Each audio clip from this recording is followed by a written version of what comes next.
Bonjour et bienvenue sur le forum Indian Revival. Aujourd'hui nous abordons l'huile, le changement du filtre à huile qui est fait au cours d'une révision, quel que soit le nombre de kilomètres effectués sur la moto.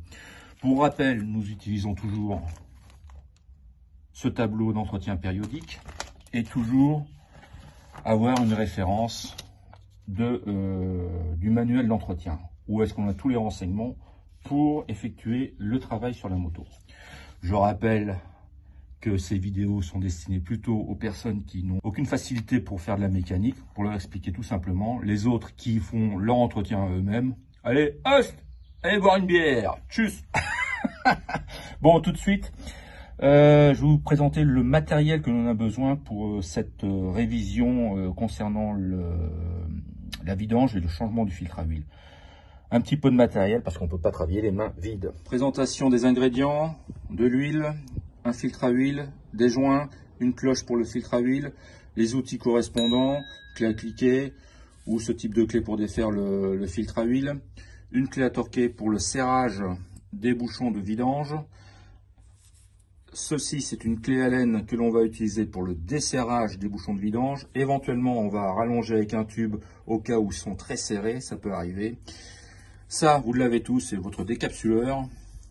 Ça sert à dévisser le bouchon de remplissage d'huile. Autre chose importante, un bac de vidange.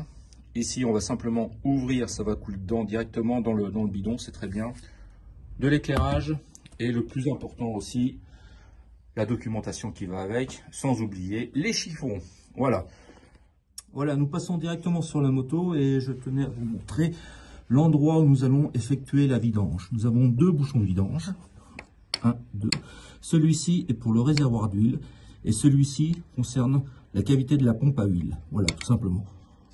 Tout bêtement, on introduit la clé Allen dedans, on dessert et avant d'enlever le bouchon, on va positionner notre bac de récupération. Voilà.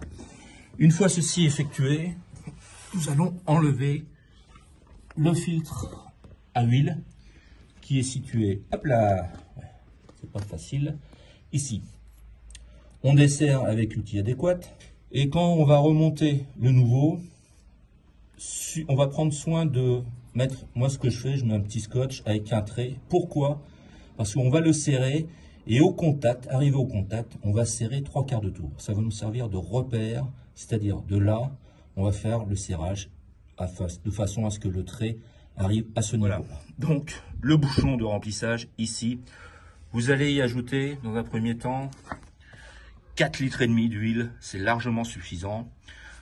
Vous remettez votre bouchon d'huile, vous sortez, vous faites tourner un petit peu le moteur, c'est-à-dire, allez, 5 minutes, régime 2500 tours avec des variations de puissance au niveau du moteur. Vous rentrez la moto, vous rouvrez, vous faites un complément à peu près d'environ un demi-litre.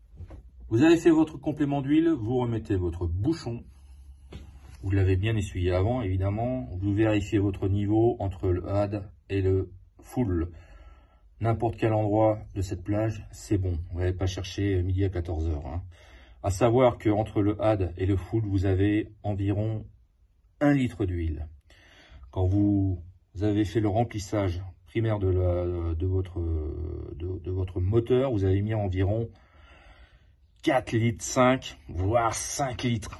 Et vous pouvez déjà vous dire qu'à 5 litres, vous êtes bon. Hein.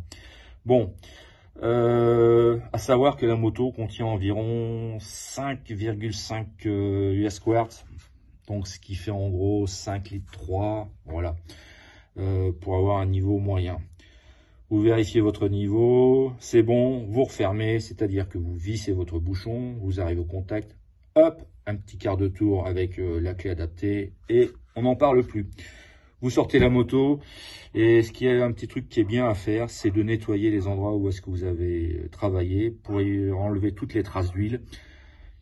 Ça facilitera lorsque vous reviendrez d'avoir été faire une balade, de vérifier qu'il n'y a pas de traces de fuite d'huile. C'est surtout ça qui est important et que tout se passe correctement. Bon, voilà. Concernant l'huile, c'est terminé pour moi. Je vous en dirai pas plus, c'est pas nécessaire. On se retrouve une prochaine fois pour une prochaine vidéo et ça concernera le filtre à air. Allez, ciao, tchuss, bye bye.